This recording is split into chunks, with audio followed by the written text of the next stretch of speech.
There are now multiple AI models that can depict through imagery anything that you can dream of. You can either let the AI come up with its own styles and ideas, or through prompting, get as specific as you want. And you can get quite specific. Now, not everything has to be fantastical. We can, for example, just depict a hotel lobby. Now, you might notice that some of the depictions have a sort of drawing or rendering feel to them. This seems to be the default artistic style, so to speak, for the model that I'm using here, which is MidJourney. But through some clever prompting, we can elicit some other stylings. So, for example, maybe we want more of a cartoon style. We could also go for more of a sketch style.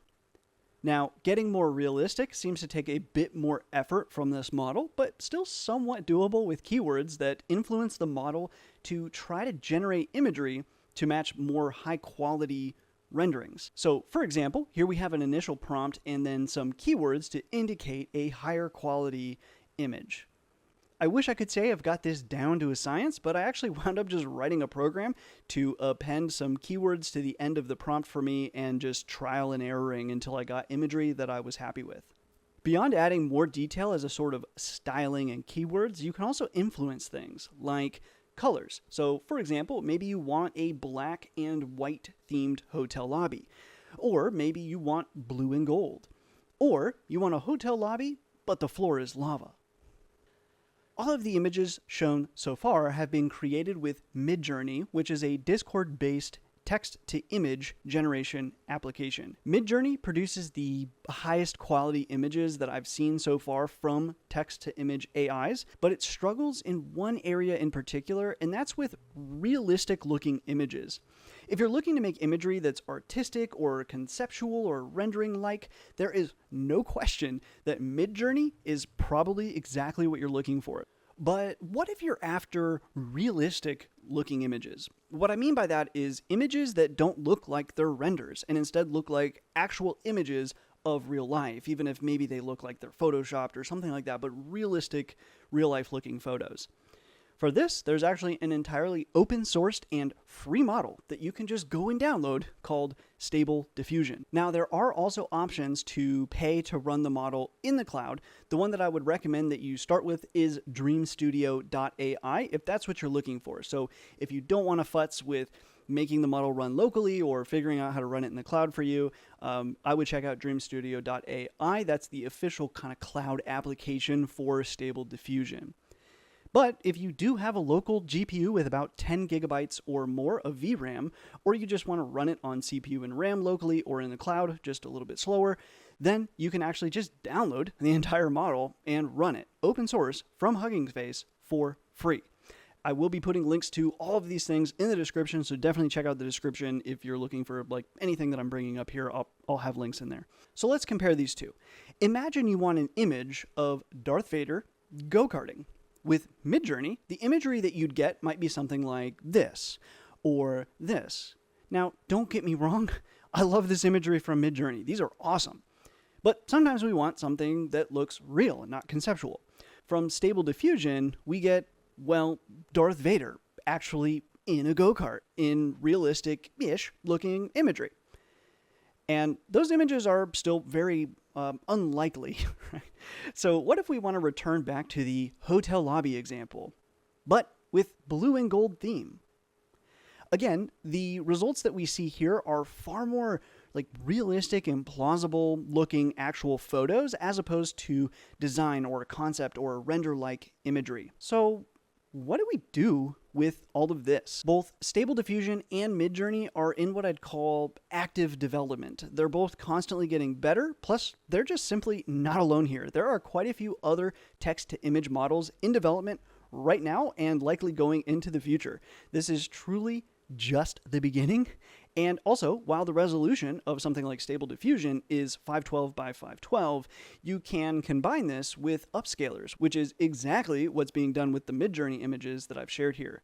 There's not yet an upscaler specifically associated with Stable Diffusion, but there are quite a few upscalers in the wild at this point, and I am sure many more to come as these models become more widely used. With both MidJourney and Stable Diffusion, I can see them being viable right now. So things like environments and characters and costumes and all that kind of stuff seem to be really well done by MidJourney, for example, but MidJourney isn't the first, and it's certainly not the last text-to-image model to be artistic in this way. Next, I think Stable Diffusion-like models are a very clear and obvious incoming replacement for like stock photos and imagery. It's less artistic compared to MidJourney, but can make some pretty impressive stock photo imagery, as well as other more realistic looking photos of whatever you want, which is where MidJourney, at least for now, suffers a bit. So for example, say you want a conference room. Here's one, here's another one, and another. We can essentially make infinite unique images of whatever we want just by essentially just changing a random seed. There are other things that we can tweak too, but that's really the only thing that you have to change. But these images, they don't have to be so boring. So for example, what about a Porsche 911? We could get even more specific. What if we want a Porsche 911 in the mountains? Maybe another. You get the idea. Maybe instead we want a Porsche 911, but in the jungle. You got it. How about a Porsche 911 on the beach? Okay, maybe everything is just too easy. What about a Porsche 911 surfing? All right, that was a little harder, but surprisingly okay. I'm not sure what I expected with that prompt. So how about a Porsche 911 in your living room? A bear, scuba diving, a robot, climbing a tree.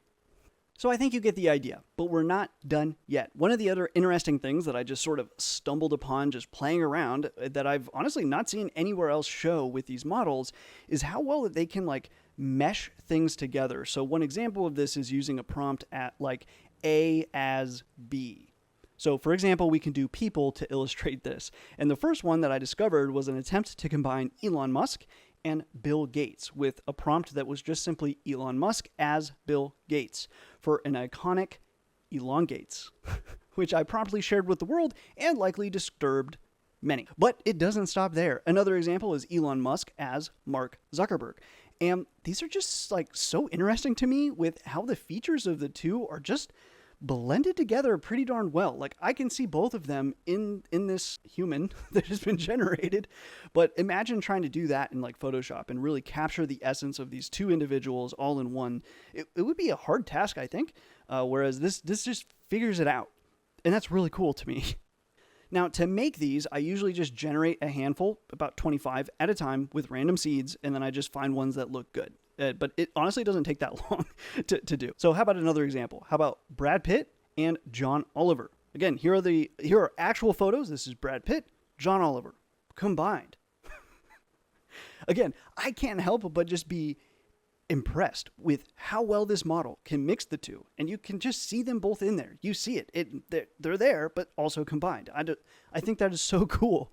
Now, I don't quite know what to do with this capability, but there it is. You don't have to combine people either. You could combine other things like Porsche and truck. And now you have some Porsche trucks. Similarly to a recent video I made with Bloom, a massively large language model that's just been released for free to the world, these are models that have historically been accessible really only to a very small group of people, and now they're just plain generally available for either a very low price like MidJourney or for outright free, like in the case of Stable Diffusion. I think that we're going to be learning a whole lot more about what we can do with models like these over time, and I couldn't be more excited to see how this really does like change the world. I know it sounds like super cliche to say something like that, but these are like really, really powerful and creative technologies that are just barely understood by people to leverage them, even to the point that we've shown so far. Also, I'm just struggling with just keeping up with the proliferation of these models. And like I said with Bloom, most people in the world don't yet even have an idea that this technology exists. So we're really just seeing a very tiny and honestly just biased group of people, mostly developers, who are tinkering with these models. But that won't be the case for long, especially as entities like MidJourney, despite being paid, it is a very cheap way for someone with absolutely no programming experience at all to generate images through an application. Now, if you are curious about the Bloom model that I've mentioned a few times here, I'll also put a link to that video that I did in the description, along with all the other links that I'll be putting in. At any rate, I think it's really important to reflect on, like, 3 or 4 years ago, image generation models were basically 50 by 50 resolution images of things like just human headshots, where it could just make more human headshots. You couldn't specify what you were looking for and all that.